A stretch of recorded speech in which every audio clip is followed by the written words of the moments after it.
Setakat ini sejumlah 8.1 bilion ringgit bakal disalurkan sehingga hujung tahun ini.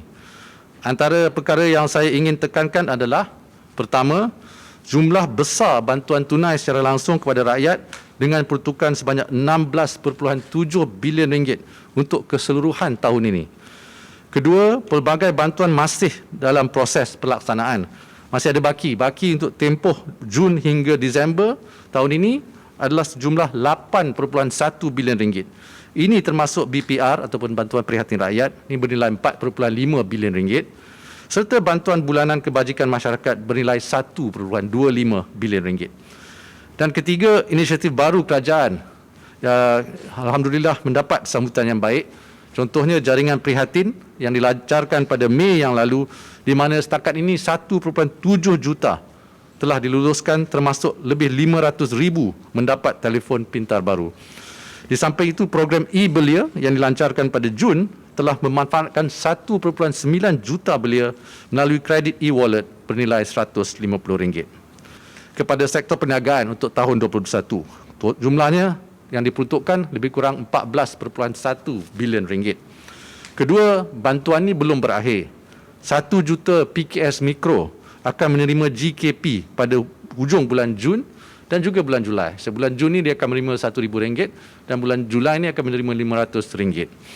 Ketiga, peruntukan subsidi upah masih ada baki sebanyak 6 bilion ringgit untuk disalurkan oleh kerajaan untuk menjamin bayaran gaji kepada 2.7 juta orang pekerja.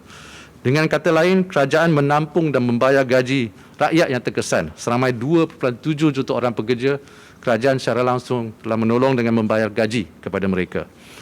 Keempat, selaras dengan pembukaan secara beransur-ansur, tumpuan juga akan diberi kepada program pinjaman mikro untuk PKS kecil memulakan semula perniagaannya.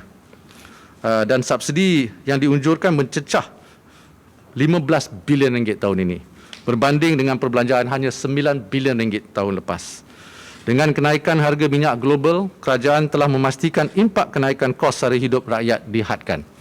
Antara inisiatif kerajaan termasuklah menetapkan harga siling runcit RON 95 pada aras RM2.05 per liter serta subsidi pek 1 kg minyak masak pada harga RM2.50. Secara keseluruhan, bagi bulan Januari hingga Mei, kerajaan telah menanggung perbelanjaan berjumlah 4 bilion ringgit dari segi peruntukan subsidi untuk tahun ini. PPN bertujuan untuk memberi ketentuan dan gambaran yang jelas mengenai hala tuju negara untuk keluar dari kemelut krisis COVID-19. Ia merupakan pendekatan peralihan PKP secara fasa, di mana setiap fasa melibatkan pembukaan sektor ekonomi serta aktiviti sosial berdasarkan nilai ambang yang telah dicapai. Dari segi bantuan, kerajaan telah mengumumkan pakej Pemerkasa Plus untuk melengkapi pakej bantuan permai, perpengkasa dan juga belanjawan 2021. Dalam konteks ini, Pemerkasa Plus adalah bantuan tambahan bagi fasa 1 PKP yang dilaksanakan sekarang. Buat masa ini, kerajaan sedang memperincikan bantuan tambahan mengikut keperluan setiap fasa dalam Pelan Pemulihan Negara. Ini akan diumumkan dalam masa terdekat.